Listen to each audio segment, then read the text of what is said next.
Hello, everybody, and welcome to episode 98 of Super Switch Headz, the premier Nintendo podcast on all of the internet. My name is David Howe. My name is Matthew Stoner. My name is Patrick Knisley.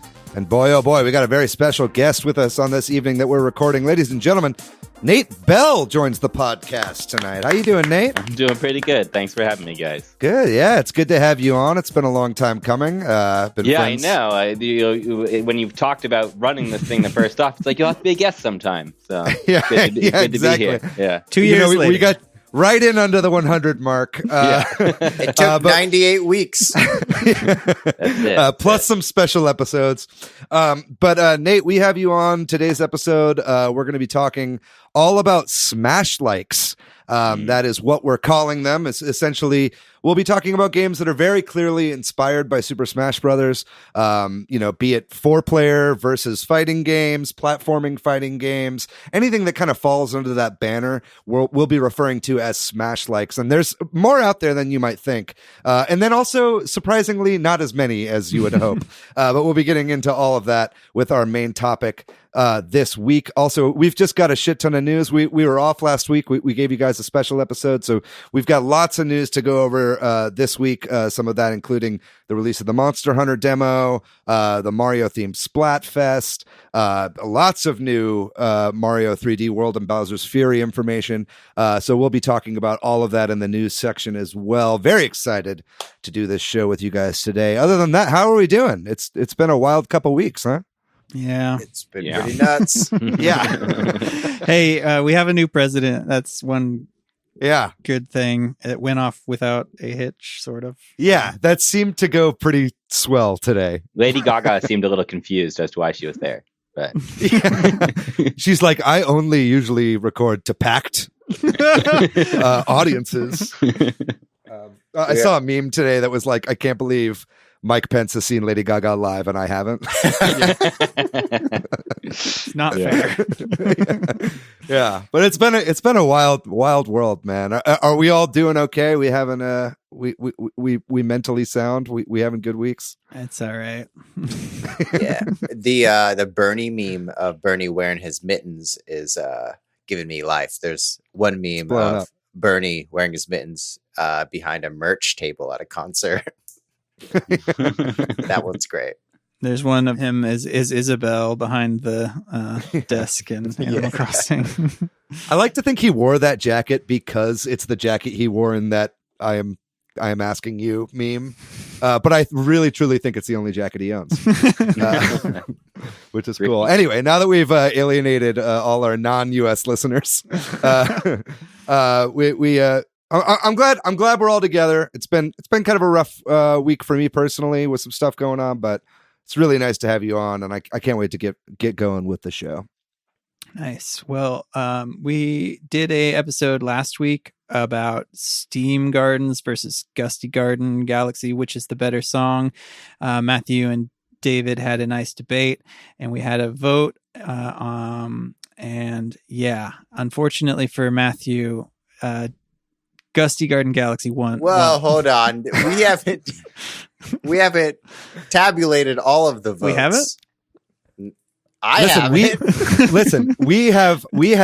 have checked, I have rechecked, I have done a recount of the emojis on Discord. Okay. And by a recount, I mean, I looked at it multiple times. It's written there in the Constitution. Okay. That this is how the votes are to be counted. I need more time to lobby. Organizing a rally to march. Yeah, they're gonna march on the Discord server. Yeah, please don't do that. But yeah, listen, Steam Gardens is a great song as well, Matt. I'll give it to you. But the people have spoken, and Gusty Garden wins this round. We might do more of these in the future. Yeah, but there was some suggestion of that in the Discord, and I really hope we can make either that specific idea or some other ones happen, because that sounds great. Yeah, we should definitely do like a March Madness, like a bracket. That would be fun too. Yeah. Yeah, I know we've been wanting to do just another music episode in general, so it'd be cool to do take this idea, make it a little bit more robust. And I just want to say thanks to everybody in the Discord for, there's a lot of discussion and conversation that came from that episode, which was just a total delight to read through and listen to some of y'all's music suggestions. So A+ Discord community, A+. There's another Discord shout out you wanted to give, David, right? Oh, yeah. I just wanted to give a shout out to B. Campbell on Discord, who reached out just about finding links and website stuff and whatnot. And B. Campbell's been listening to the show for, about a year or so, or a little bit longer, and just recently joined the Discord community. So it's good to have you on board, B. Campbell. We'll be seeing you around. And then a quick shout out to our friend Ant Keeps Gaming. For two reasons. They pointed people to our debate episode, and also keep an eye out. We might be doing something with Ant Keeps Gaming soon online. We'll keep you apprised. Yeah, we're still figuring that out. And then we've got a website now. So everybody go check it out. superswitchheadz.com or switchheadz.com, I think works as well. Is that That's correct? right, with a Z. So make sure you put that Z in there. And we're coming up on episode 100. So if you're listening, and we would love to have a question from you for our 100th episode, send us a message if you have a thought or something. We're going to do a little bit of a celebration type episode. And so we'd love to field questions from our regular listeners. Shoot us a message. Yeah. We're planning on doing that episode live as well. So that whenever we're doing that, if all the tech aligns, which it's looking like it will right now, we'll be streaming live, not next Tuesday, but the following Tuesday. We'll be taking some questions live. We'll have multiple guests on that show. Very excited. Yeah, it'll be a great show. And going back to what you said, this is your call to action. Yeah. Give us questions so we can answer them live on the air.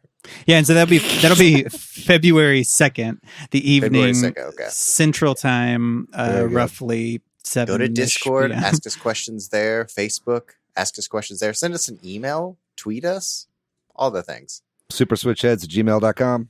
That's right, baby. Awesome. So we got a ton of news we're going to go through because we've been off for the extra week there. Y'all ready to do this? Yes. Sounds good. Mm-hmm. So there was a Monster Hunter Rise digital event that happened. They didn't call this one a direct. They did a showcase of the game, and they dropped that demo, which caused the eShop to crash, as sometimes happens when these hotly anticipated things happen, or Christmas happens. So I've been playing a bit of this demo with Austin and Austin's brother Adam, and enjoying it. And I've decided to pick up the game based on that. So I don't know. Anybody else have a chance to check out this event or play the demo at all? I played it a little bit. I had a really hard time understanding the controls. Same. Yeah, that's why you need an Austin to explain it to you. Because buried in the menus is a control list, but it's hard to get to that. I had to the second time we played, I had to ask him how do I get to the controls list again? And that's not a good sign, but having a friend hold your hand through Monster Hunter or Bloodborne or Dark Souls or something like that is the new version of having to read the manual to understand the story of a game. You know what I mean? There are games like that where they're just purposefully obtuse to weed out the noobs, I suppose. Yeah. I don't know. I played the demo as well. I don't know that I'll be picking this game up. The Monster Hunter games have never really spoken to me personally. This one, I do like how it felt to run around, but it's the kind of games where they just throw tons of information at you all at once. I get kind of lost in my head playing those kinds of games personally, but it's a lot. But Nate, have you played a Monster Hunter game before? I have before. I haven't tried this one out. They've always on the surface, they seem exactly like something I'd love, but anytime I've actually played one, it doesn't grab me. One thing that's new in this one is the dogs, the Palamutes as they're called, and just riding a Palamute is very fun. And I know that's I had fun with dumb, that. but it's man, it's just kind of fun to run around on this dog. Yeah. I'm The world is beautiful. I thought it looked great. Yeah. What were you gonna say, Matt? Oh yeah, the world is beautiful. Period. And I'm determined to learn the controls. I played a lot of Phantasy Star Online, Yes. which kind of introduced me to this genre. I played it on the Dreamcast, so I'm always want to get back into the games like this. Yeah, that's funny you say that, because I think playing this, that's what it harkened. I mean, it makes sense, right? But that's what it actually reminded me of, was my time back. I played it on Xbox, I guess, but like my Phantasy Star Online time. It's very MMO oriented. It's like an MMO, but with only 4 people. Cool. Moving on. I got some weird and new updates on some Wii U and 3DS type stuff for the next few of these items. Netflix is ending its service for the Wii U and 3DS. It's still a little ways off, but they've made that announcement. So, how will I ever continue? Right? It seems like who's trying, like if you're already watching videos on your phone, or if you don't have anything bigger than your phone, it's like, why do I 3DS? Really? 3DS. It had great resolution. The only thing of note, I think, with this is that it's still not on the Switch. Yeah. And they're discontinuing it for the 3DS and Wii U. It's just not worth it for Netflix to do the work, is what I would gather, right? That's the sort of general consensus of people that know what they're talking about, because of the specifics of making a new platform that they got burned with the Wii U as well. They like made a Wii U specific app to like use the gamepad, and that, no one used it. So they were like, what the fuck are we even doing this with Nintendo anyway? A few weeks back, we talked about how SwapNote got a weird update to SwapNote Remastered, and in the sort of data mining and hacking community, I found some information. I don't know if y'all saw this, that I don't know how this works, but there's a website called HackerOne where people can like find exploits and send them to the company and try to get some money to like show how to fix them. I don't really know how it works, but or they keep track of stuff like that there. And somebody found an exploit in SwapNote and got like $1,000 from Nintendo. They got $1,000? A little more than that, but yeah, roughly. According to this, which I don't know a whole lot about how this works, but that was shared by the data miner Oatmeal Dome, who does a lot of Switch data mining. They weren't the person that found the exploit and all that, but that's apparently what that was related to. Wow. Interesting. Yeah, it is really interesting, I think. And if you're out there listening and you know more about it, I'd love to understand. We'd love for you to hold this show ransom. No, don't. We talked about a while back, 3DS like had a bunch of DSiWare games that got delisted. Well, it seems like most, if not all of them, are back now. Does that sound right? I think there were maybe still some that were missing, but like they kind of came back in waves, as I recall. So I think most of them are back now. So who knows what's going on with that?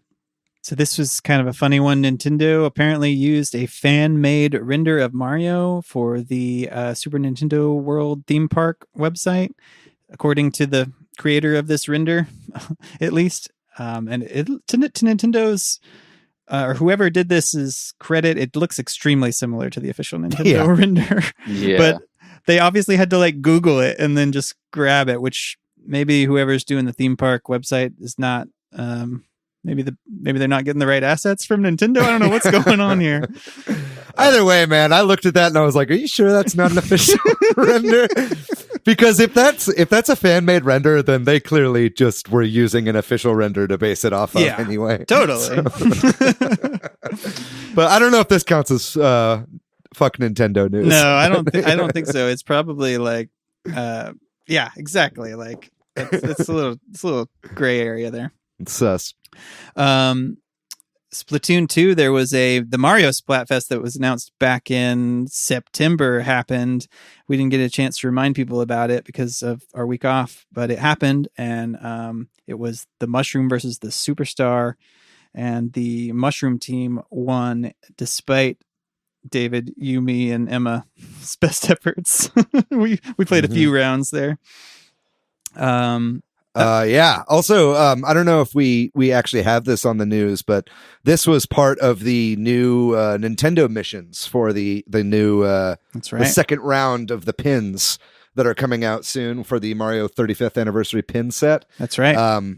So yeah, I think they're adding new missions all the time. So if you are interested in doing a mad dash for pins and potentially ruining your day when you don't get them, keep an eye out for that as well. Hit up one of our Discord users. I'm not going to say which one, but they might have figured out a hack with the API that works around that. So just slide into the DMs. We'll hook you up. And there's also a new Switch model that was found in some data mining. And I apologize, I don't know a whole lot about this. I've looked into it a little bit and read a little bit about it, but do y'all know much about this? Apparently somebody is looking at like the OS or something and sees a new model. Well, but something like enhanced resolution support. Like, I don't know if it was like supposed to be like full 4K, but yeah, something higher res.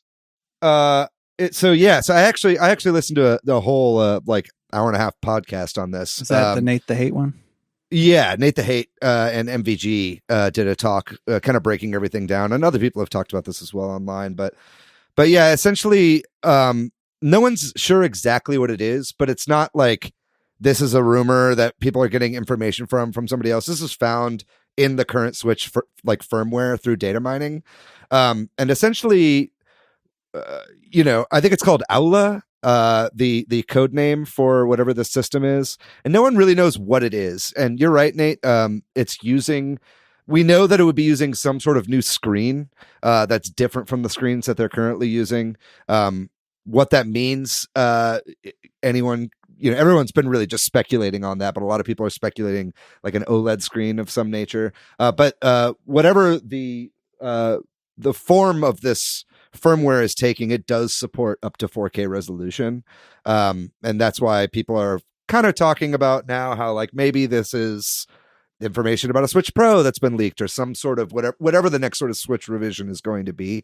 As far as I'm concerned, it seems to me like this is Nintendo's R&D department just trying out a lot of stuff and using the current firmware to test that kind of stuff internally. And so it wouldn't surprise me if this is, a lot of different things that they're trying out for a future Switch revision. But I don't think that you can necessarily point at all the specifications that are found in the firmware and be like, that's our next Switch, right? We'll have to see. But definitely it's clear that they've got something in the works.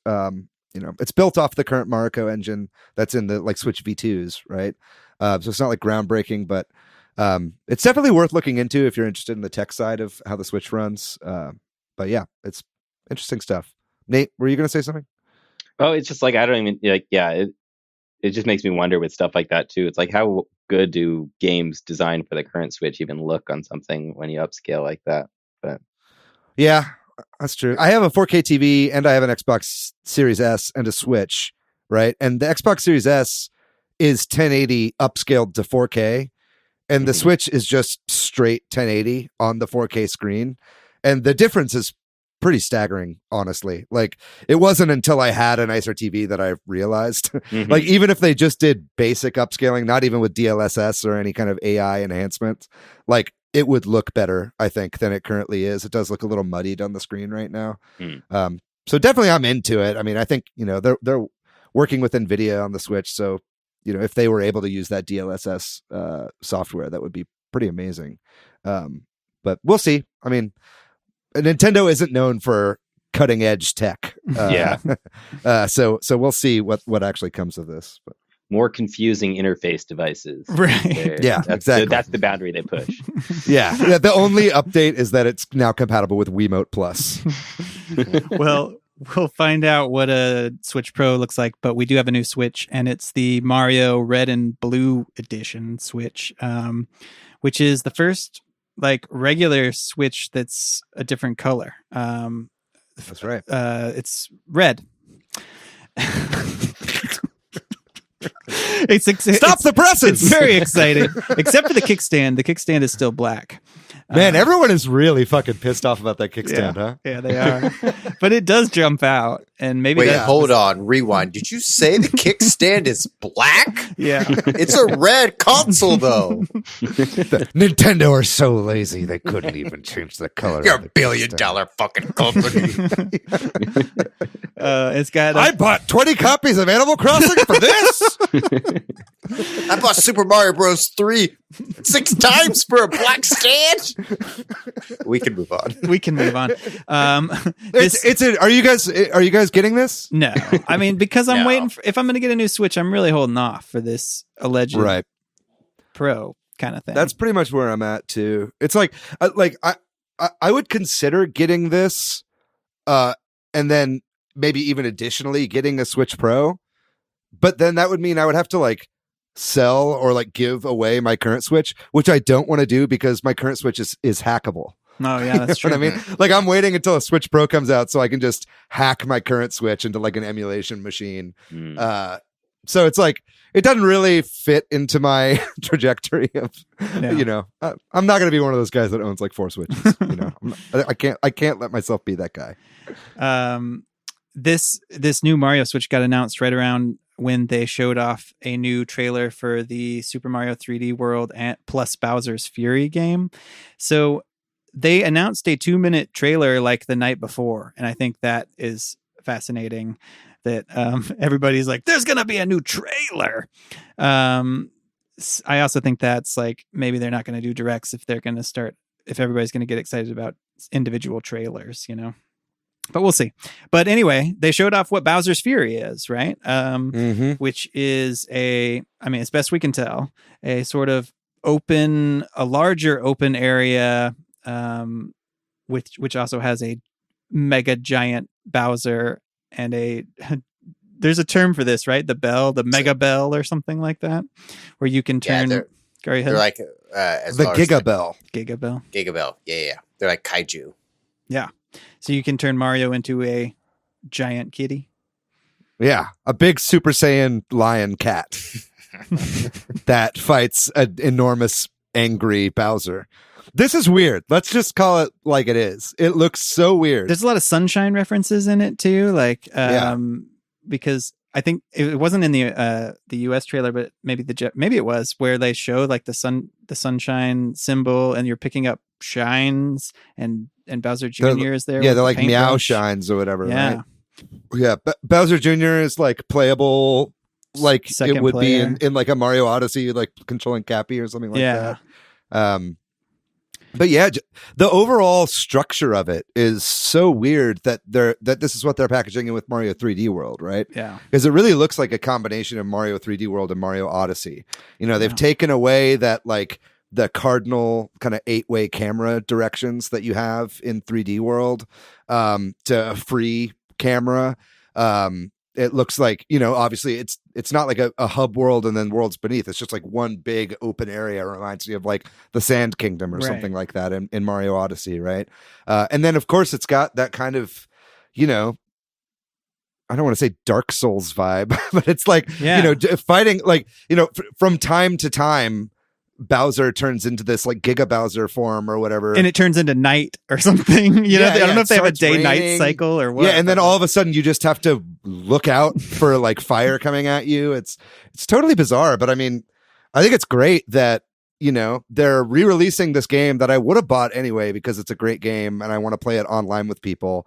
But adding this new element that looks to be so unique. It's just really great that they're doing that to like add some value to these Wii U ports. Yeah, we'll see how meaty this is. There was that question in the Discord, and is this going to be a couple hours, 5 hours, 10 hours? I don't know. It's not going to be 10 hours. No way. Maybe if you do everything, not a co-op experience. I think you can play 2-player. Sort of. You can play 2-player in that kind of weird Mario Galaxy, Mario Odyssey way where like one person's controlling Mario and the other person's kind of their helper. Though it seems like maybe I mean? a little better than those examples. Yeah. We'll see though. We'll see. Yeah. Matt, you played 3D World, right?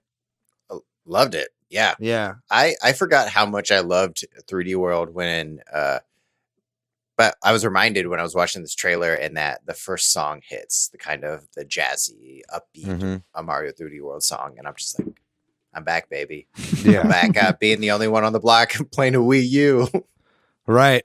Well, now it's nice because, first of all, way more people own Switches than we use. So it'll be easier to play with other people. And then it looks seemingly, I'm sure Nintendo will find a way to Nintendo this up. But from what they're saying right now, seemingly you can just play the whole game co-op online. And if that, it remains to see if it actually works. Mario Maker 2, if that's any example, we might have some issues. And I think only the host player gets to keep the progression, I think. Okay. So it's like if you play the whole game with somebody else and then you start playing on your own, you just have to play all those levels again.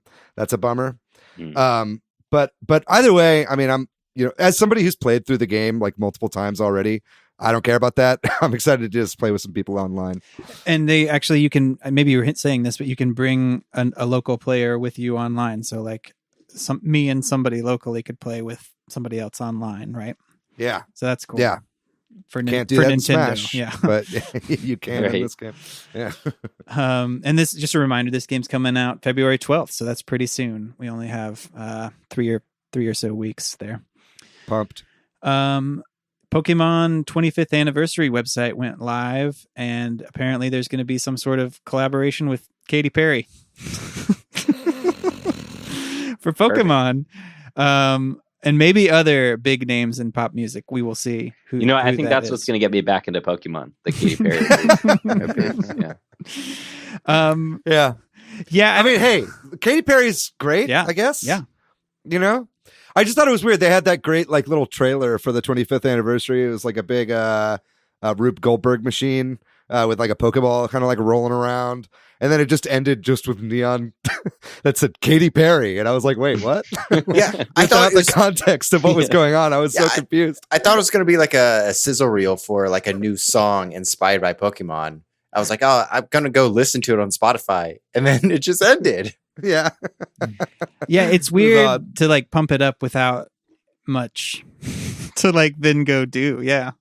Because there wasn't a ton of news or anything really either, right? Like they gave us the release date, or maybe that wasn't even part of it, but we got the release date for new Pokemon Snap, which is April 30th. But I don't think there was really anything else. It's just like more to come.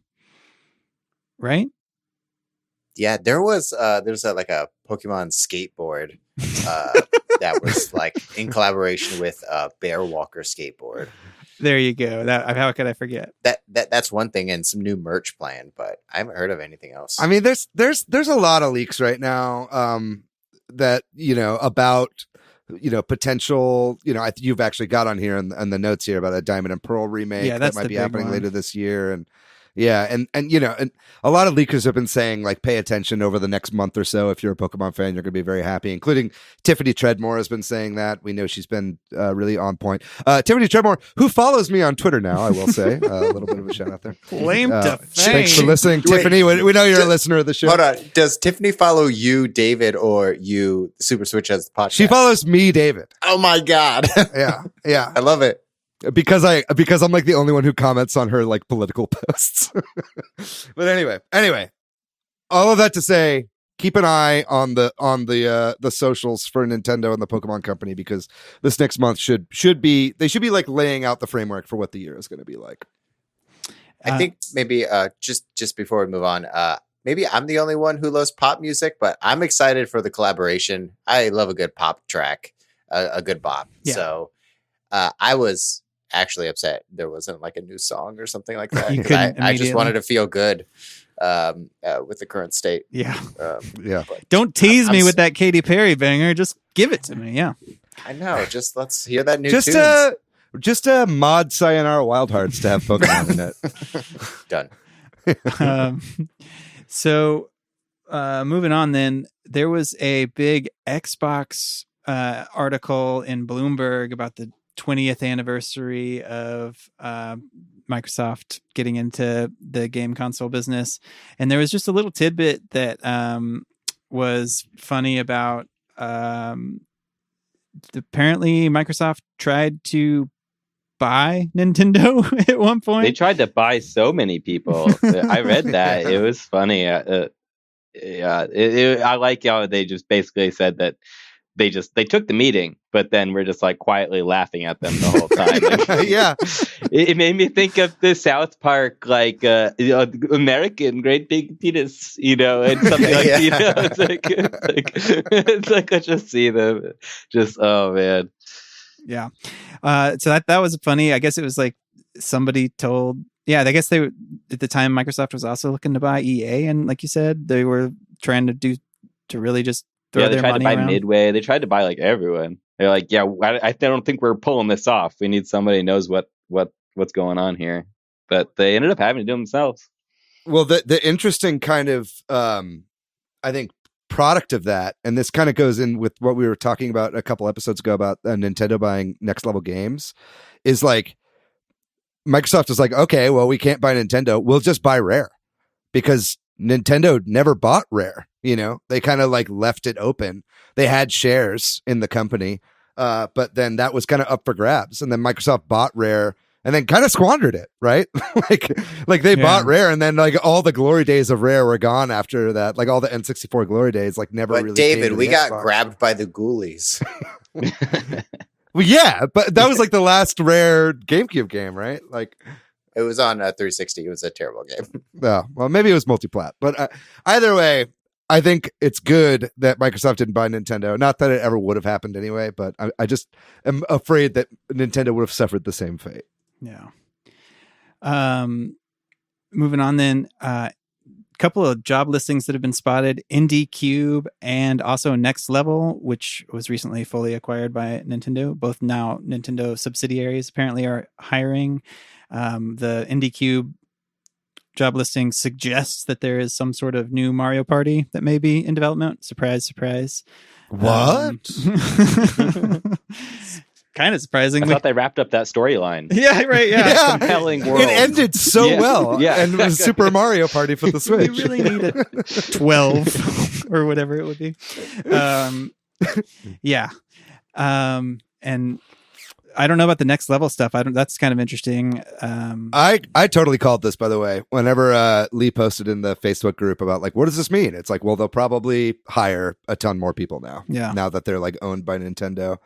And I've heard this speculated elsewhere, but I put pretty good money on a lot of the people, in Canada to help out on Metroid Prime. They're both like the only North American Nintendo studios now, and Retro is a great company, but their output is not great. Right. They don't put out a ton of games, right? So like, I think they could use all the help they can get. I mean, clearly they've been hiring, throughout this entire thing for Metroid Prime 4. So I imagine we'll be seeing a lot of the new talent that's coming into Next Level, and just the old guard at Next Level coming in to help on Metroid Prime 4 as well. And while we're talking about like hirings and acquisitions and things, a couple updates on some things we've talked about and some things we haven't. And I don't know a lot about this, but I think Matthew, you might know some about this. Epic acquires Rad Game Tools.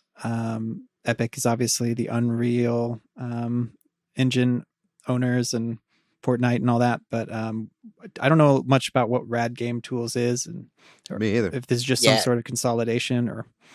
Yeah, these are like game development tools or codecs that really help like videos translate to consoles. Just makes it easier for game developers. So this is a big get, because if you think, you've probably heard of or have seen the Bink video logo before games. It's kind of it's like a triangle with like a circle that goes around it, like a spiral. But it's essentially a compression for video that makes really small file size and really efficient video for consoles mostly. Gotcha. So they're buying that technology, and so Epic's spending all of those Fortnite dollars to buy this, It's like Pied Piper, which is crazy, or whatever that was. Yeah. It was called in the show. Yeah, right. Video compression, though. Yeah. I imagine this means we'll be seeing even more holograms of rappers in Fortnite going forward. It sounds like Take-Two is pulled their offer on Codemasters, which we've talked about them possibly acquiring, but EA is probably still trying to get this company. And I think the thing I saw from Daniel Ahmad on Twitter that clicked for me why some people might want to purchase this company is apparently Codemasters has the F1 license for the next several years. That's what I was saying the last couple I apologize episodes ago. if I didn't hear you say that or if it went over me. It's okay. That makes a little more sense why EA especially might want to buy them. Totally, right? So it would be we'll just like happens. adding to their collection. Didn't they just lose some sports rights though, or something? Or what did EA just lose rights to? Or Star Wars? There's Star Wars. Yeah, Yeah, let's talk about that. Yeah. We've got talk about coming it up. right But in addition to that, though, before we move away from sports and EA Sports, the NFL also is no longer EA exclusive. Now for NFL like simulation games, they like EA still owns the rights to that, but it's like and NFL players can be in more arcadey sports titles made by other publishers now. So it does make sense that EA is like, we need that fucking exclusivity. You know what I mean? Like they're chomping at the bit for it right now. But yes, let's move on to Lucasfilm. Yeah, Lucasfilm Games made some announcements of some collaborations with Bethesda. They're creating an Indiana Jones game, and with Ubisoft Massive, they're creating a new Star Wars game, which obviously, as you said, Nate, means that EA doesn't. Or this, I guess this will come out after. I don't know how that works. You know, if you have the license, you know, other people can be working on something, I guess. Right. I think they've got the license through 2023. But these games will be releasing after that, right? But I guess it was enough for them to be able to announce it. Yeah. Very glad to see EA not hold the Star Wars license hostage anymore. Yeah, for real. You guys looking forward to this Bethesda indie game? Well, I was about to say, it's kind of hard to get too excited about games like this when we know they're at least 3 or 4 years off or whatever. But like that both sounds great. To me, come on. That's never bitten us in the ass with a recent release of a giant AAA game that we were Star looking forward Wars to. game in particular. No, I was talking about Cyberpunk. But yeah. Okay, that too. Yeah, I think the Twitterverse was blowing up about this. And they were like, Bethesda Indiana Jones game. So Uncharted? That's what I was about to say. Isn't it just Uncharted? Like, how do you outdo Uncharted? Yeah. Have more artifacts. Well, it's by the team who did the Wolfenstein games that's going to be making this Indiana Jones game. So I think that's in pretty good hands. You know, they've clearly shown that they can play with Nazis.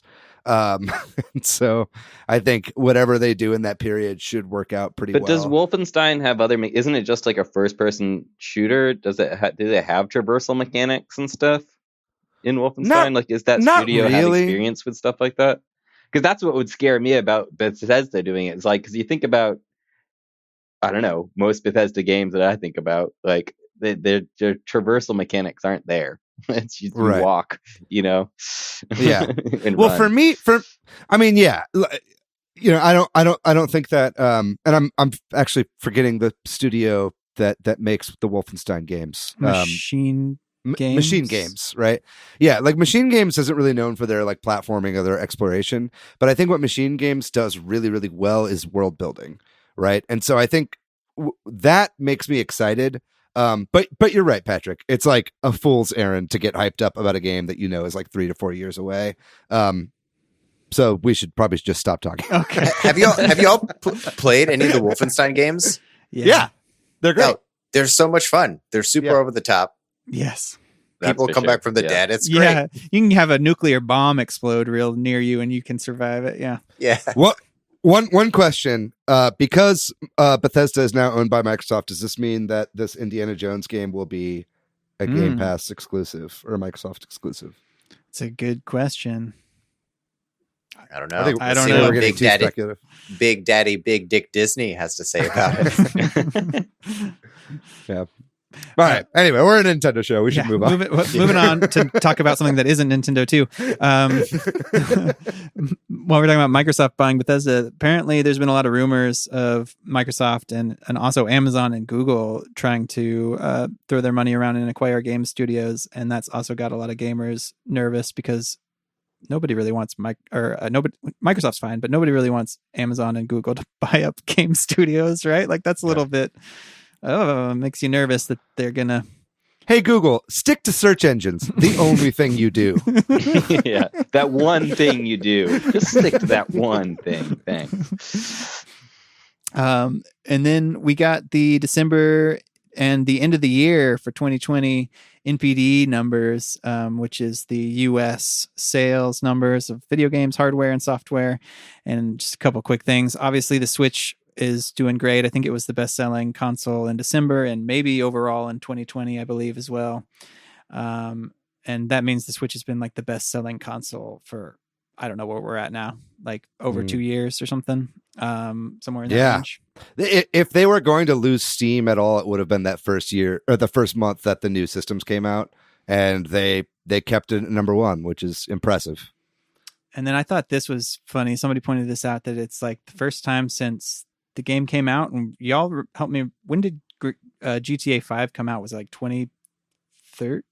Came out on 360 and PS3. Yeah, I think 2010. Oh, wow. That long. So the game has been like on the best-selling list every year since then, but this first time it wasn't. Though there's like a footnote to that, which is that it's Rockstar, right? They're not sharing like their digital sales information to the NPD anymore, so maybe it should be. I'm sure it is. It's 2013. 2013. So they had a good 6-year run of being on the best-selling list of games in the US. It's nuts. Well, I'm sure whenever they do the next gen ports, it'll get back up there, because they've said they've got that Series X and PS5 versions coming. So we'll see. I always think the thing that gives the most longevity to those GTA games is just the star rating mechanic, the cop attention, because you just always have that mini game that you can default to. You know, there's so many other open world games where it's like once you go knock out all the objectives, it's just like, what do it's like you can walk around, that's about it. But GTA, you can always just get up to no good and see how long you can survive the onslaught of the military. It's true. And don't count out GTA Online either. Yeah, a lot of people play that game. I don't, so I forget about it all the time. But it's like that game is incredibly popular and remains popular to this day. Yeah, and then in Japan, there was some news that Pikmin 3 sales it made it the fastest selling Pikmin game in Japan, and then now it is also the best selling Pikmin game in Japan. And I think we're just going to see this trend a lot with these. That's franchises. A tracked category, specifically Pikmin games. Well, I think because there's only 3 of them, it's easy to look up the info. Yeah, it's an official tracked cat. No, not that I'm aware of. They have the Guinness World Record for best-selling Pikmin game. They do. Hey, Pikmin. Wow. It was previously held by the guy with the longest fingernails, but it's now held by Pikmin 3. Gotcha. Oh boy. But yeah, that was a big news roundup there. Woo! That's right. We're going to take a break, and when we come back, we'll get into our main topic this week, which is Smash likes. So this week we are talking about Smash likes, and as David said at the top of the show, what does that mean? Well, maybe we'll talk about that, but it's fighting games / party games that are kind of inspired by Super Smash Brothers. Maybe it's multiplayer, like 4 players on one screen, or maybe it's platforming, or it has the stocks or launch percentages or things like that. Some or more than one of those things. What do y'all think? What makes something a Smash like? What qualifies and what doesn't? Yeah, I mean, it could be multiple things, right? And I don't think it's any one thing that makes something a Smash like. It's kind of like a rogue like, right? So maybe we should be calling these Smash lights, but it's maybe like a true Smash like is it's percentage based instead of stamina based. It checks all the boxes. Right. Yeah. It's 4-player. You kill people by sending them off the screen. That would be like a Smash like, right?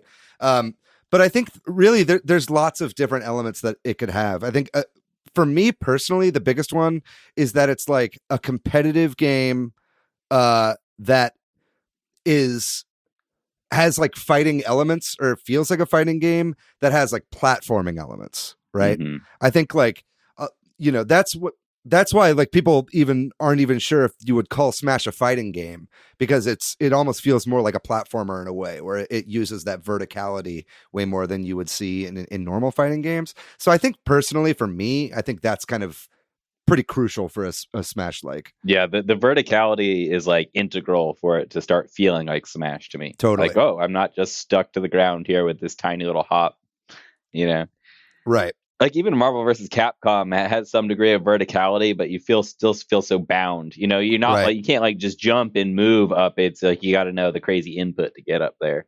It's different than just freely having that. Also, to be a Smash like, you have to have wave dashing. No, I'm just kidding.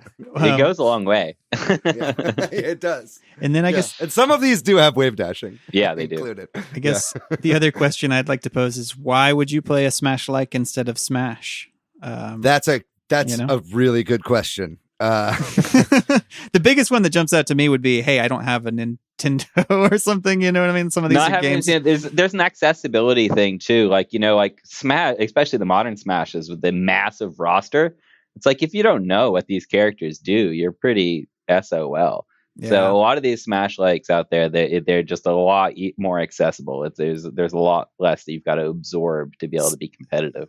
Simplicity wise, like, you mean, Mm-hmm. you can, it's more of a party game in some ways then. Exactly. Right? Like, yeah. It's easier to get someone in on it. Yeah. Gotcha. Yeah. I think, I think that having been said though, ultimately for me, and a lot of these games that we're about to talk about, I actually really enjoy quite a bit, and I think are really well-made games. But I will say, for me, it is hard for me to stick with these games now that there is like an ultimate version of Smash that's readily available for me, right? And I think a lot of that comes down to, a lot of these games are indie games, and playing indie games online is hard. Because indie games will have a lot smaller communities than AAA games, especially a lot smaller than Smash. And so finding people to play against can be a chore, or getting your friends, 3 of your friends to buy copies of these games so you guys can all play together.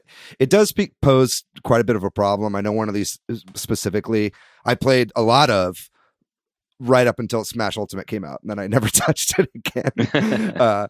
So there's a lot to talk about here, but yeah, it's definitely a tough road if you are wanting to get into making a Smash like. I think you have an uphill battle to get a good player base. But that's not to say that there aren't some amazing Smash likes, and we'll be getting into some of those today for sure.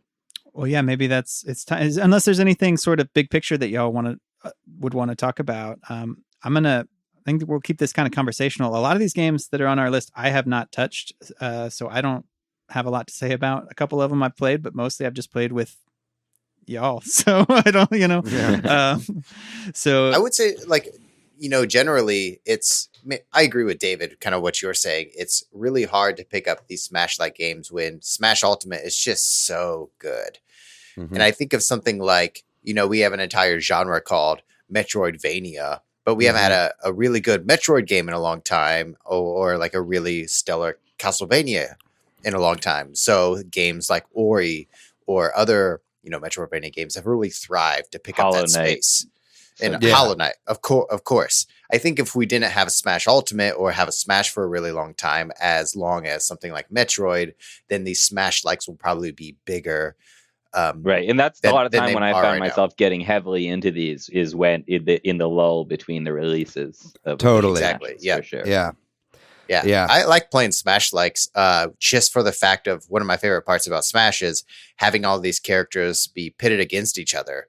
Something like Brawlhalla has like Rayman in it, and having Rayman fight other indie characters is always fun for me.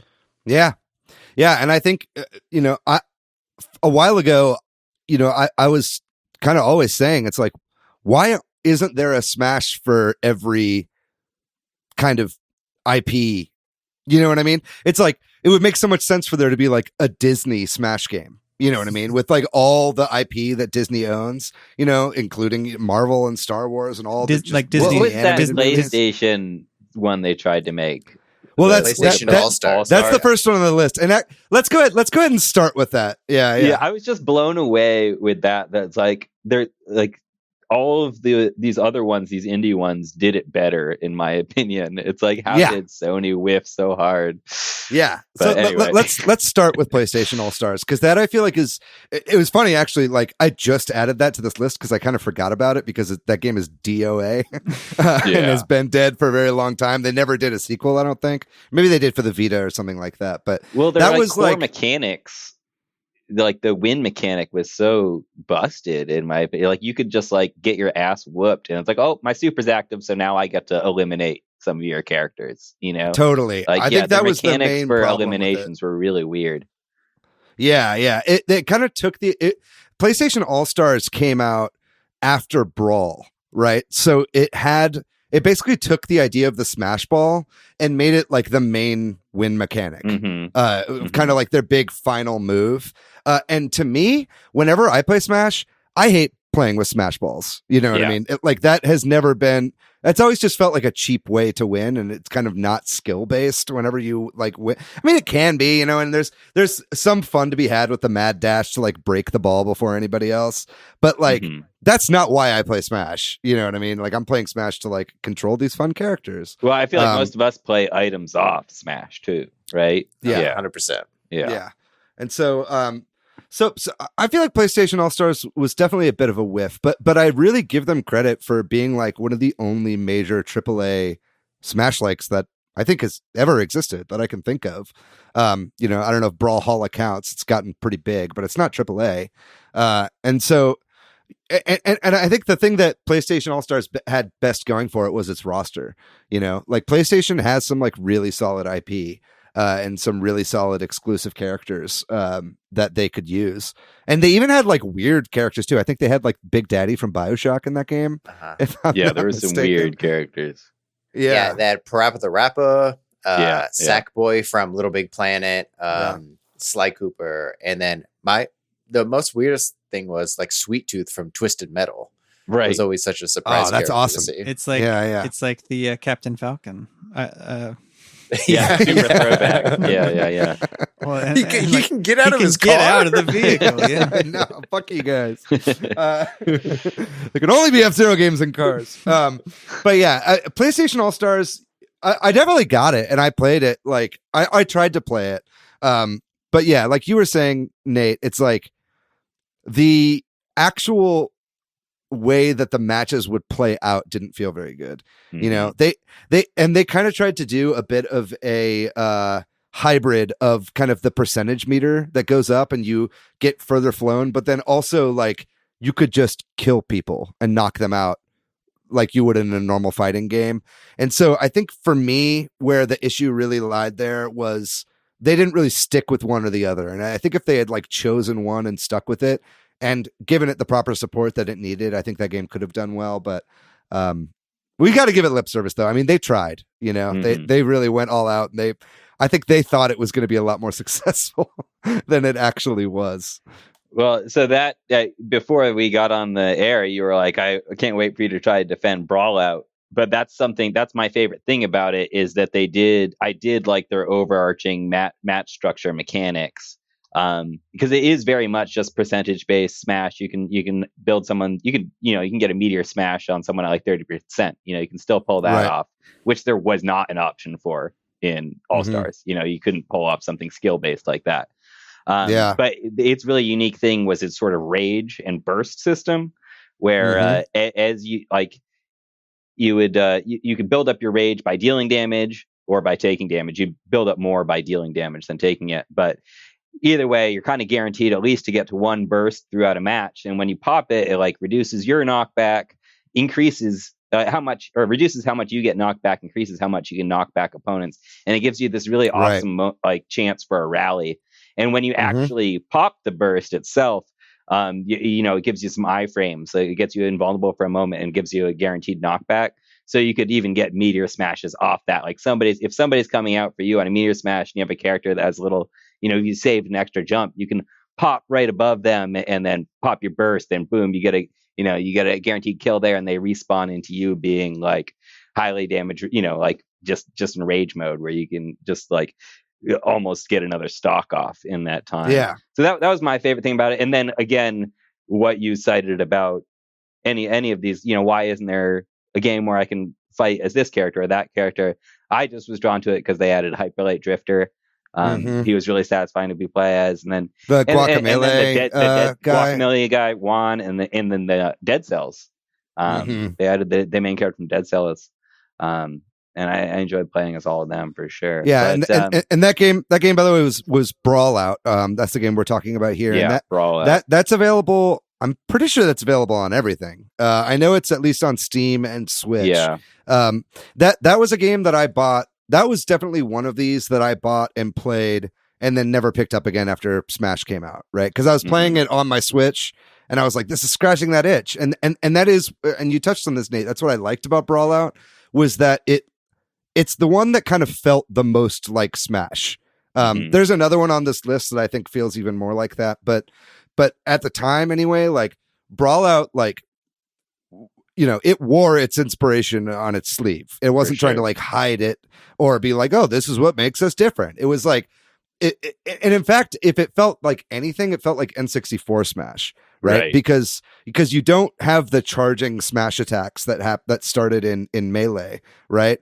Or maybe there was, but I don't think there was. It's like there's a couple moves that you can totally do the smash charge, but it's that's something. Is like if you've been playing Smash heavily, there's you really feel the game differences because there's certain situations where if you got the Smash muscle memory, it's gonna straight up get you killed in Brawl Out. Totally. And another thing that's interesting about Brawl Out, like one of the things that they did differently from Smash was not having a shield, right? You can basically roll and you dodge, only get but there's no like dodges. holding your shield. Yeah, exactly. Yeah, no static shield, which I do kind of enjoy the effects that have on the gameplay.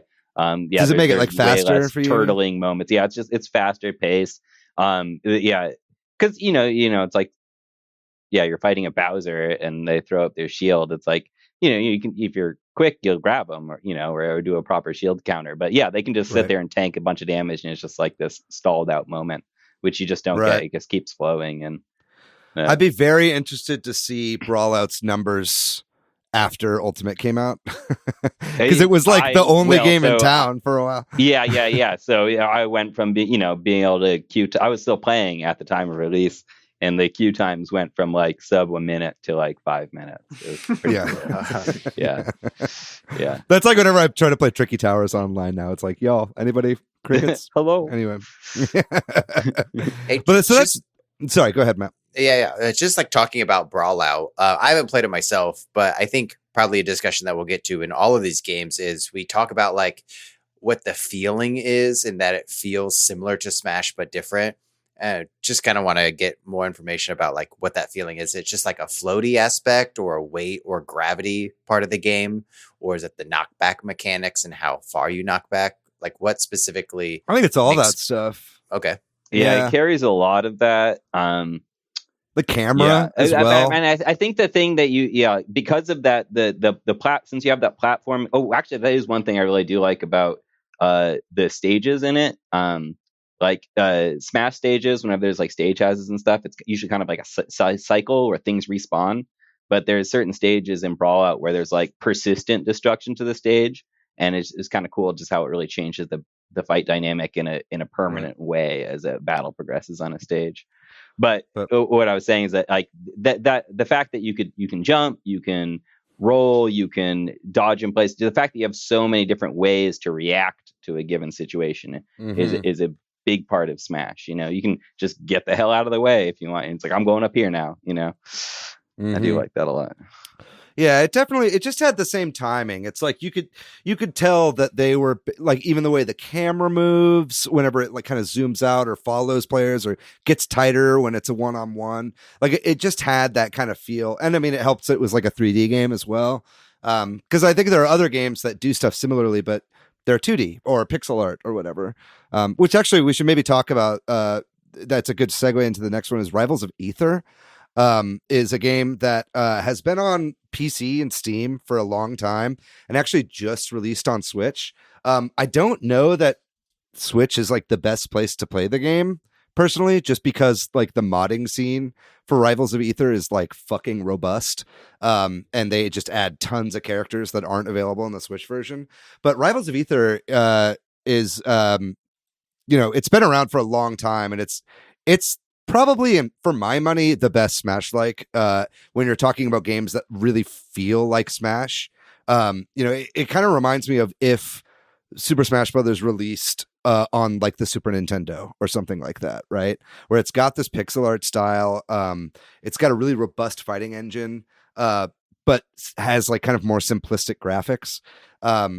But it's an excellent game. I haven't gotten it on the Switch personally. I've played it on PC. But if you're looking for a Smash like with the most like robust online community, Rivals of Aether is what you're going to want to be playing, I think, at this point. There are lots of tournaments where they play Rivals of Aether, like at Smash tournaments and stuff or before the fall of man with COVID. I feel like the only time I played it was actually at your place on your PC back in the day, but I actually myself have never owned it on anything. That's out of everything we're going to talk about, it's the one I played the least of. But part of it, I don't know, just the art style. I like pixel art games, but for some reason, just I don't know, I didn't like what I was looking at. Yeah, I feel you. That one has a couple of characters from other IP in it too, right? Shovel Knight. I think so. Yeah, Shovel Knight's in it. Yeah. Like for me, I'm most interested to play Rivals Aether, David, because you said the modding community is so big, and I'm always looking for good memes and some good jokes, good laughs. Like it's got some characters you can play, like Joy-Con. There's one like really fast Fox McCloud. It's like a really shitty drawing as Fox. Yeah, yeah, so good. Wally. Yeah, it's the mashup that Smash only wishes it could be. But no, it's a really good game, and it plays really tight, and and like I said, it was in early access for years and years and years, and it's finally had its full release, and the community is not dying out anytime soon. So if you're looking for like an online game to play that kind of scratches the same itch but isn't just Nintendo characters, I would really recommend Rivals of Aether. And before we get everything we're going to talk about, that is definitely the best online option for sure. Yeah, for sure. Yeah. Maybe we can quickly talk about Megabyte Punch, because I haven't played this game in probably 10 years, but yeah. Well, I mean, the main selling point of that game in my mind is just that you get to build your own characters. Like, it also has a pretty robust like single player adventure sort of thing with all the levels and different bosses and stuff that you go through, and that's how you unlock a lot of your parts for customizing your own characters. And also it had a lot of different, like more so than Smash, it had a lot more projectiles going on, different projectile types and interesting ranged gameplays that you could take on, where you really didn't even like even Samus can still fight in melee, in Smash, melee range can still pull off. But if you teched your character out as a full on range character, it's like you did not want something close to you, so you're playing a real keep away game. So it's a more unique gameplay style in that way. But. Yeah, I think Megabyte Punch, I think, is worth bringing up. I'm sure it's all but dead at this point. But it was one of the first like Smash likes that I can remember that was really trying to do Smash.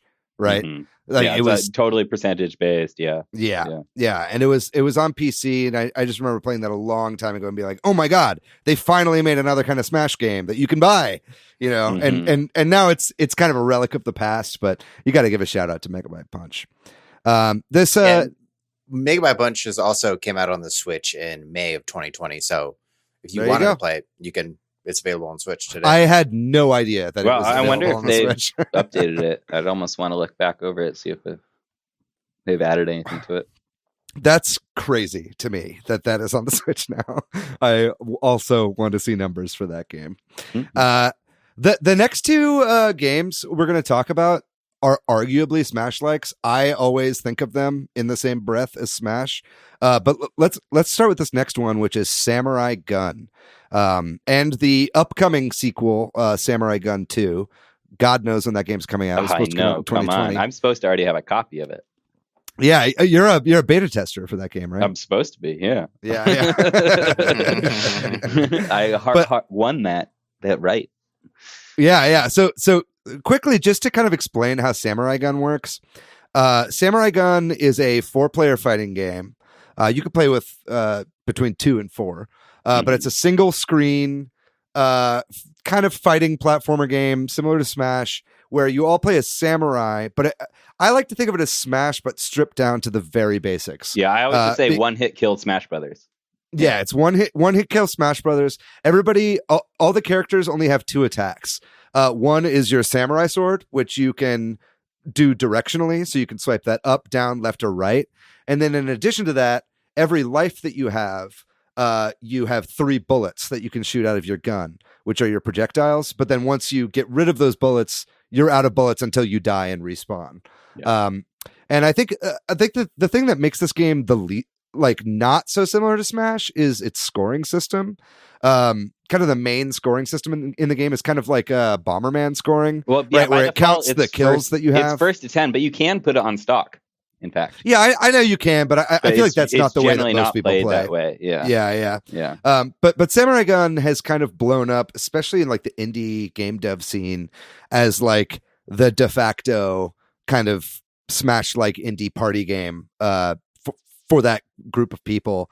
And I know, Nate, you might have a kind of fun story to tell about Fantastic Arcade one year. Yeah. I mean, I was there. I was all excited because they were showing off the first bit of Samurai Gun 2, and that's why I was there. And I didn't have like an official pass, but you know, you and I snuck into that talk. Yeah, exactly. Yeah. So I but I was rubbing shoulders with the game designers and stuff like that, and the beforehand, like, oh yeah, you could probably just go in there and see if they'll let you in. And went into the, it was in the Alamo, so walked into the theater and just like went and signed up.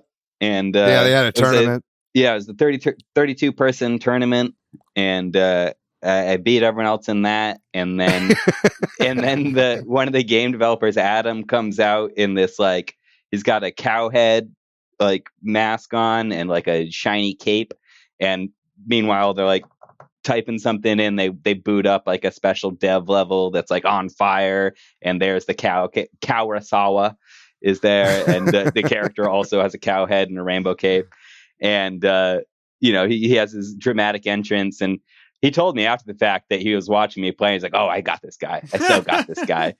But we weren't even done with our set, but I'd beaten him twice in a row. And I don't know. I guess he thought it was already over, and he gets pissed off. He pulls his cow helmet off and like throws it. Like, like so tilted. But I was like, oh, come on, dude. We got one more match. Sit down. But yeah. And there's like new mechanics in Samurai Gun 2. There's like a dash move where you can dash rather than shooting one of your bullets.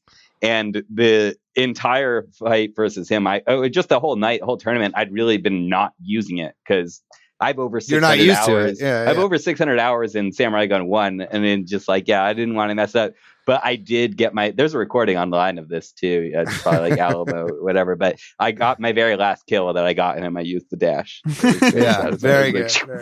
Nice. But yeah, Samurai Gun is fucking fun. It's so fast paced. Yeah. It's that's whenever I think of you and gaming, Nate, I think of Samurai Gun. I feel like we've spent countless hours playing that game. For sure. Or I guess you can count it. It's less than 600, but well, no, it's over 600 now. It's over 600. Yeah.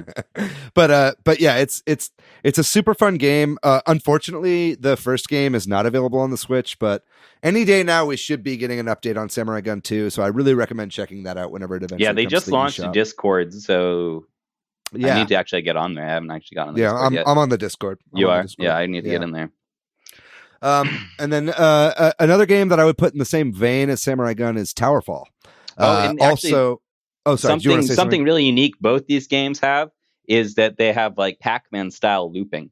So instead of like dying when you go off stage, like you pop, you drop off the bottom, you fall in through the top. You can also loop through the sides of the stage, which actually in later as your time in Samurai Gun, elapses, that's what you start really focusing on, is getting these really cool like infinity loops where you set up the angle just right and like loop like 3 times and you're moving like warp speed and you just get the kill just right. Totally. Or totally. sniping someone like through a loop shot is also very satisfying. Yeah, and that's something else that kind of makes these games like really fast paced, right? It's like keeping the action all on a single screen without zooming, right? The camera never moves. Yeah, the camera never moves and it kind of stays stagnant, but then the action is just super, super fast. And Towerfall is another great example of this. It's Towerfall is made by Matt Makes Games. I believe that's what they're called, right? Yeah. Matt Makes Games, who also obviously created the world-renowned Celeste as a platformer. But the game that they made before Celeste was Towerfall, and it's a Smash-like, and it's a single-screen game, much like Samurai Gun, which the kind of main caveat of this game is that there's multiple ways to kill people. It's either A, jumping on their head, a la Super Mario. Yeah, really fun to have that head jump in a versus setting. Yeah, it's super fun. And then obviously the other one is all the characters are equipped with a bow and arrow. So you can like shoot your projectile that way. So instead of having like the sword with Samurai Gun, it's the head bop or the arrow kills. And then, also stage hazards or whatever might be killing people throughout the stages. But Towerfall is another great game that is available on Switch. And I think the Switch version even has an expanded mode that isn't available in other versions. I think it has up to 6-player multiplayer. Oh, wow. That's cool. And larger levels that take advantage of the full 16:9 screen. Yeah. My favorite thing about Towerfall is the dash. When you're dashing, you're invulnerable to arrows and you actually catch them. So then you can kind of combo that with the head jump. Like if you're approaching someone from above, they can be trying to shoot you, but you time your dash, you catch their arrows and then bump them on the head. That feels good every time. Or just like you're out of arrows, you've spent all your arrows and just like, someone unleashes a volley on you and you just time the dash perfect, scoop up all 3 and then now you take them out.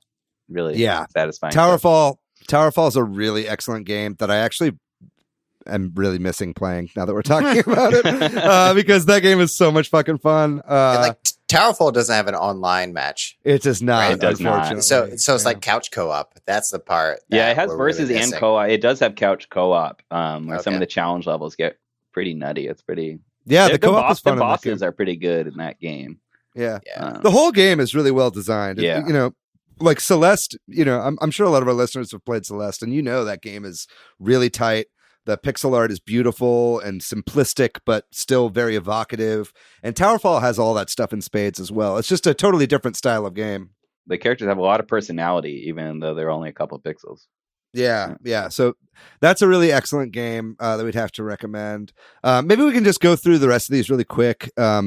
We've got on here Brawlhalla. That's a free-to-play game that is relatively Smash-likey. But that's available on pretty much everything. It's on mobile, it's on PC, it's on Switch. That actually has a really dedicated competitive community. So if you're looking for a game to play competitively that's in the same vein as Smash, that's a good one to pick up. They've got DLC characters that you pay for, but other than that, the game is free to play. I did want to bring up Super Smash Flash, which was actually, I think some of the people who worked on Rivals of Ether also worked on that game. And it was basically just a Flash version of Super Smash Brothers with pixel art. But of course, now Adobe has killed Flash, so it's all but impossible to play Super Smash Flash anymore. Rest in peace, Adobe Flash Player. Yeah. I think you wrote on here Nightclub. I'm not familiar with that. Yeah, game, Nightclub. I guess I had that on PS4 because I was just scrolling through my Steam thing to double check some info about that. But it's a from what I remember, looking at the new version, they've got Nightclub Plus now, so they've added more character types. Back when I played it, it was just 3 character types, so it was like fell somewhere in between like Samurai Gun and some of these other like more fleshed out ones. They had like the axe character, the fast dagger character, and then like a spear character. So it was just still more accessible because there's fewer move sets. But the cool thing it had in it was sort of like you could get the time perfect counters. Counter attacks on people. which actually it had different match types. So it actually made like King of the Hill really satisfying, because like if you're the one in the little zone, and like you could time it out just right and like chink, boom, knock someone out, like as the people are coming at you, you could rapid fire if your timing was good, just like stay out of my zone. It's pretty satisfying. Sure. But yeah, it's kind of a cool little game that I don't know, it hasn't gotten a lot of press, but it was very tight. It played really well. Yeah. So Nightclub is one.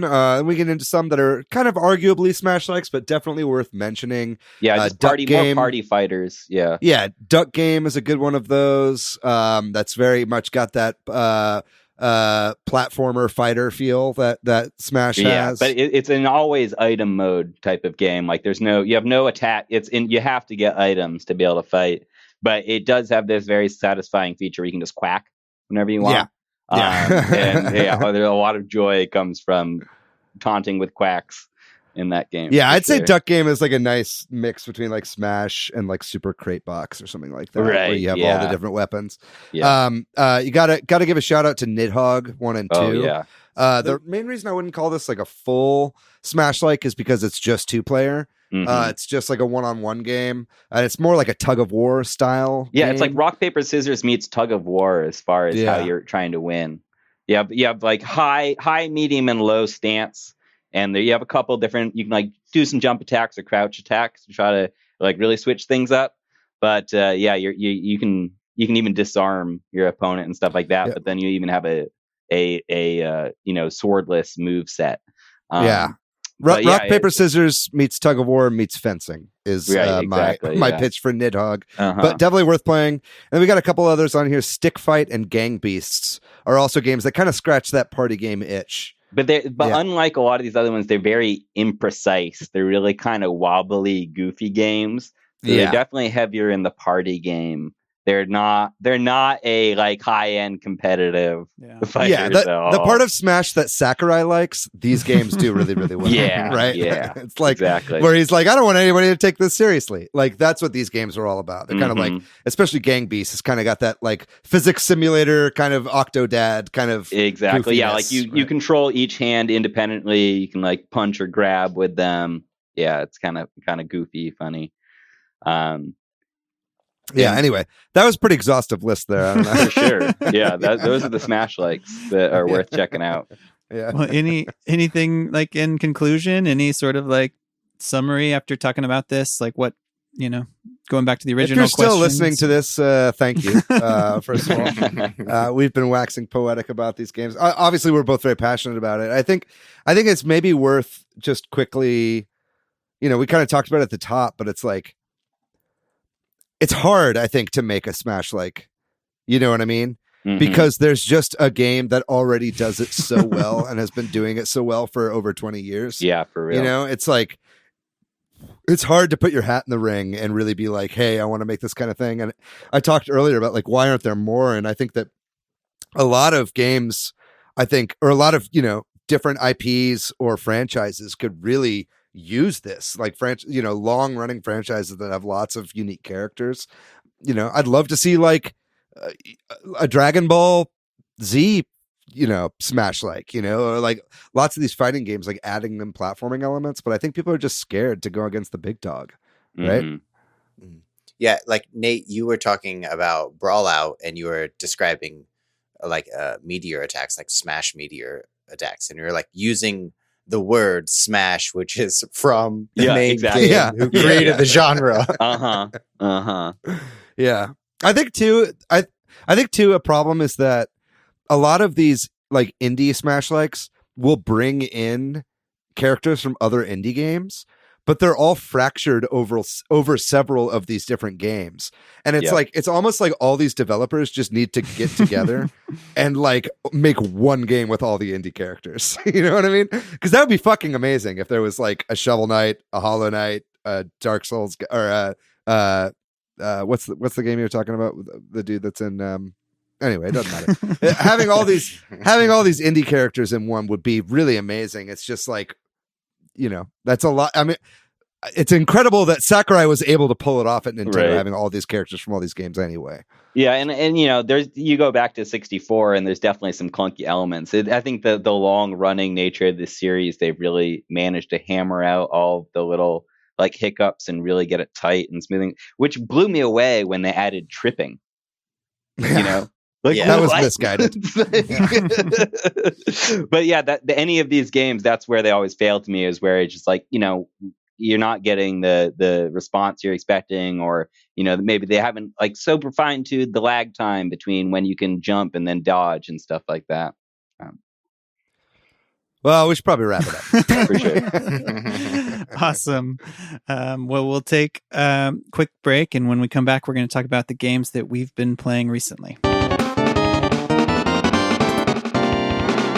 Obviously, since we took a break, I've been playing a lot of different games, but just some highlights of new stuff and that kind of thing. I already mentioned a few things early in the show, but I played through the game Florence, which is a very short experience game, sort of a story-driven game with variety of gameplay, 30 minutes or so, but it was fun if you're looking for something short to play through. And then I played some more Phoenix Wright, Ace Attorney Trilogy, some more Xenoblade, and a little bit of some other things. But David, we played some Mario Maker 2 online. That's right. Fun. That was super fun. Yeah, that was fun. Yeah, it was Yumi and Sina, right? That we're playing online. Yeah, we should do more of that. That's cool. Yeah, Mario Maker online is terrible when you're playing against randoms because the like lag is because they have terrible net code, I guess. Is what terrible net code. But when you're playing against people that you know and you know you all have decent internet, and a close spot, man, Mario Maker 2 online is so much fun. But that's it. I mean, I've been playing a lot of games, but a lot of the same stuff I've been talking about. So I'll stop there. Great, Matt. Yeah, I'll go next. Playing 2 games. Apex Legends still up in my wheelhouse. But are you getting better using your aim? Oh yeah, I'm doing an aim trainer. That's right. Yeah, I have not played it since that one day. So you're not, but I am playing better. Or at least it feels I'm winning more. I don't know if I'm better or that teams are worse. Not sure yet. Love Apex. It's great. I've been playing Wrestling Empire on Switch. It came out. Is that new game? Yeah. It is a new game, yeah. I didn't know you were being a dick to me with that question. No, I was just wondering. Yeah. It came out last week. It's by one developer, one guy called M. Dickey, and he's made these wrestling games that are like the N64 wrestling games. So I watched a video of it, and dude, let me tell you, animation's really bad. Yeah, it's like not a great looking game or feeling game, but it scratches that N64 wrestling game itch. I've heard it's super fun. Yeah, it's super fun. So I've been, I miss Party World Wrestling in Austin. So I've been making Party World Wrestling characters in Wrestling Empire. So that's been really fun. But also what brings me lots of joy is they have characters that are like famous WWF stars, but like, you know, Ted DiBiase, $1 Million Man, is called like Johnny Billions or something like that. So having those like fake pun names, it's always fun. Mm-hmm. That's great. Yeah, I'll go next. You know, it's been 2 weeks since we've done the games we've been playing, so there's a lot of games that I've been playing. So I'll not talk about all of them, but one thing I did want to talk about was the Bit Trip games are now on the Switch. They just recently were ported. Yeah, and those, if you're not familiar with the Bit Trip games, they're by a company that now goes by a different name than they used to be called, which I think is called Choice Provisions. And they're just fantastic games. I'm sure you've heard of Bit Trip Runner or Commander Video. You know, we were talking about indie characters being in other indie video games. Commander Video, there was a time where Commander Video was in every indie game that came out, including like Super Meat Boy and stuff like that. But the Bit Trip games are great. There's 6 of them. They were all released individually on the Switch, so you kind of have to buy them all individually. But if you buy one, all the rest of them are only $2 to purchase, so it kind of encourages you to buy all of them. And I really recommend them. You know, they're all moderately rhythm based, or at least based around music in some form or another. But each of the games has a different gameplay style. Bit Trip Beat is kind of like a strange Pong adjacent gameplay, but where you play using the gyro in the controller. Bit Trip Runner is like one of the first auto runners that was ever made. It kind of like spawned that entire genre of games. Bit Trip Core is like kind of a more standard rhythm game, but using the D-pad and a button, kind of almost like how Rock Band works with the guitars. But they're really excellent games, and they've got kind of a cool, if you're paying attention to kind of the very light story that they're telling throughout it, like if you start at Beat and end with Fate, all the Bit Trip games kind of tell the story of like a person's life as you're playing through it in a very minimal pixel art way. I really recommend those games if you haven't played them. I think they're modern classics. They came out originally on the on WiiWare back in the day. In addition to that, I haven't. I actually just played Rez over the holidays back on the Dreamcast when I was home, and I actually think some of the Bit Trip Runner songs pay homage to Rez. Like they definitely an inspiration. Yeah. Rez was a very influential game for choice provisions for sure. What else have I been playing? Been playing a little bit of Scott Pilgrim versus the World. Been playing Matt's copy of that. I know you've been playing some of that too, Matt. Yeah, it's super fun. Yeah. That game is not like aged as well as I hoped, but it's still fun. It's worth it. It's out there. Classic 360 game. That soundtrack to Scott Pilgrim, what a banger. Great. Anna Managuchi did the soundtrack for that game, who also did the soundtrack for Bit Trip Runner. So this is an Anna Managuchi heavy episode. Played a little bit in the Splatfest, RIP Team Star. Been playing some more Clubhouse games. Been playing some more Super Mario Brothers 35. Picked back up Crosscode for the first time in a few months. So I'm hoping to finish that pretty soon. And then I think lastly, I'll say 2 games that I've been playing with Sasha recently that I'm having a lot of fun with. One, we played Golf Story the other day. The multiplayer for Golf Story is super fun, man. I've got like multiple golf games on my Switch, and like golf games are just so fun to play with other people. And Golf Story is a great one. It's got a really good multiplayer mode. And then just speaking of multiplayer, Sasha and I played some Panel de Pon, which is the Japanese game that's in the Super Nintendo Entertainment System Nintendo Switch Online app that you get if you subscribe to the NSO service. And it's basically Tetris Attack, Pokemon Puzzle League. It had lots of reskins in the West, but the original Japanese version is on the Switch, Panel de Pon. And if anybody's interested in playing that, you can play these Super Nintendo games online. So hit me up. I'd love to play some competitive Panel de Pon online. There are more I've been playing, but I'm going to shut the fuck up because I just said like 8 games. Nate, what have you been playing this week, man? Well, I actually just stopped playing a game finally. I finally quit Hearthstone. What was the nail on the coffin for you? They redid I went to pure free to play probably about a year ago. And they just redid how the whole free-to-play experience are. And it used to just be some simple quests, just like play these 30 cards, do, very straightforward. And, so I could just like pop in like once, twice a week, knock it out, whatever. But they changed it to a whole like battle pass system where it's like, you got to be there like every day grinding it out. And I'm like, it's too much investment. So stepped away from that.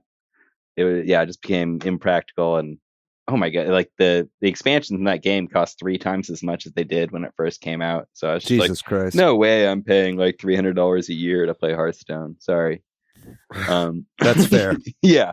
But of course, still playing Samurai Gun. We got a Samurai Gun set up at the tea house itself. So anytime we're on break or we wrap up a day's work, we'll get in a couple murders. So definitely playing a lot of that still. And then I guess what's supplanted Hearthstone as far as just something to chill out, veg out to, is I'm playing Genshin Impact. I was just going to ask if you're still playing Genshin. Which I almost brought up when we were talking about Monster Hunter at the top, because actually like the number one like Monster Hunter numbers math guy switched over to Genshin. So right. Listen to Jin Jinx to get all the tips on min-maxing, but still enjoying that game though. Yeah, it's been pretty exciting. There's about to be a big whole. There's only like 2 main zones out of the final 7 released, but they're about to release another one next month. So Great. Looking forward to adventuring that. But yeah, really satisfying open world adventuring stuff, and I am someone that enjoys min maxing, and it's like composing teams in that game. And when you're like, you see that big number, it's like, yeah, got there. You know, that game is still not released for the Switch, has it? Yeah, what platform are you playing it on? I'm playing on PC. Right. Yeah. Nice. So I'm glad I looked into it. I almost started it on PS4, but if you do it on PS4, you have no cross-platform. So, yeah, that's what I started playing it on PS4, and then I just quit because I was like, oh, I can't play with any of my friends. Yeah. No. But And then anyway. I've over the holidays I picked up Hellblade: Senua's Sacrifice and Plague Tale: Innocence, both of which I've like minor touch, but I'm looking to set into those some more. Just had a pretty heavy workload the past couple of weeks. Yeah, So. Similarly bleak gameplay experiences for both. Yeah, they're both pretty dark seeming. And it's making me think, what was that the Shadow of Colossus guys game with the big dog?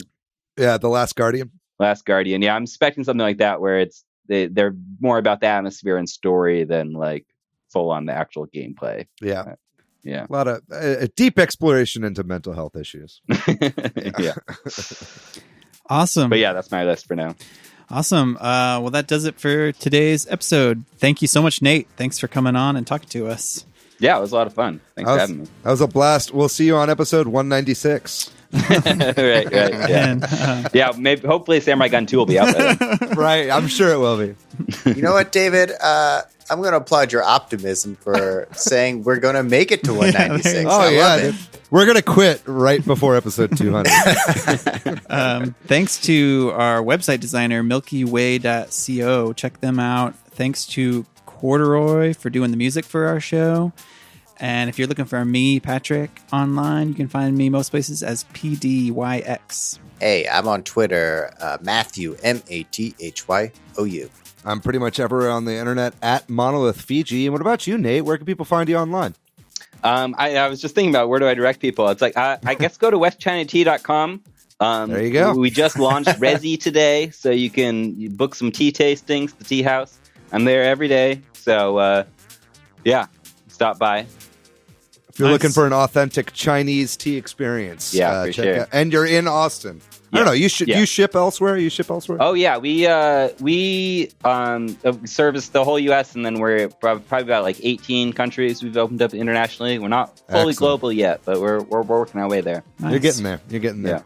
Very good. And if you'd like to find our show online on social media, we are at Switch Headz on Twitter. We are at Super Switch Headz on Instagram and Facebook. And of course, you can visit us on www.switchheadz.com, motherfucker. We got it up. The website is up. It's ready to go. www.superswitchheadz as well. Both of those links will take you to our website. You can, from there, find links to our Facebook group and our Discord. We're making strides in the world. It only took us about 100 episodes, but we finally got a website up. It's the place to be. Put it in your bookmarks. Put it on a business card. Pass it to a friend. Make it your launch page. Yeah, we're working on it. Yeah, exactly. When you open up Chrome, make sure it's the first thing you see. Yeah. Yo, our website has a favicon on it, so we're moving up. We're moving up in the world. And then, of course, as Patrick said, we've got our 100th episode coming up on February 2nd, and that's going to be a fantastic episode. We're doing a live stream on our YouTube channel. So make sure you tune into that. It's going to be a blast. And then if you've got any questions that you'd love to have us answer live on the air, we'll be doing that. We'll be having a bevy of special guests on the episode as well. I can't wait to do that. That's going to be a blast. I've already, spoiler alert, seen some of the graphics that Matt has been cooking up for the live stream. And folks, it's looking real nice. Other than that, ladies and gentlemen. Streams, sorry to interrupt. We're actually probably going to launch a Tea House Samurai Gun stream sometime this listen, year. Nate, your time for plugs has passed. Sorry. I'll have David plug it when it's actually live. Yeah, there you go. Just something to think about, something to look forward to. No, we're all about co-hosting streams. Maybe one day we'll set up a Twitch channel. We're going to be back next week with an episode. Right now, we're looking at doing an episode on non-violent games. and indie games that explore the world of gaming without resorting to violence. We'll be talking about that next week with a game dev coming on. That's going to be a blast. Make sure you tune in for that one. But other than that, folks, we love you very much. We're in a brave new world. Get vaccinated. Try to stay healthy. Try to stay sane. Things are looking up. We love you guys. We'll see you next week. Bye-bye.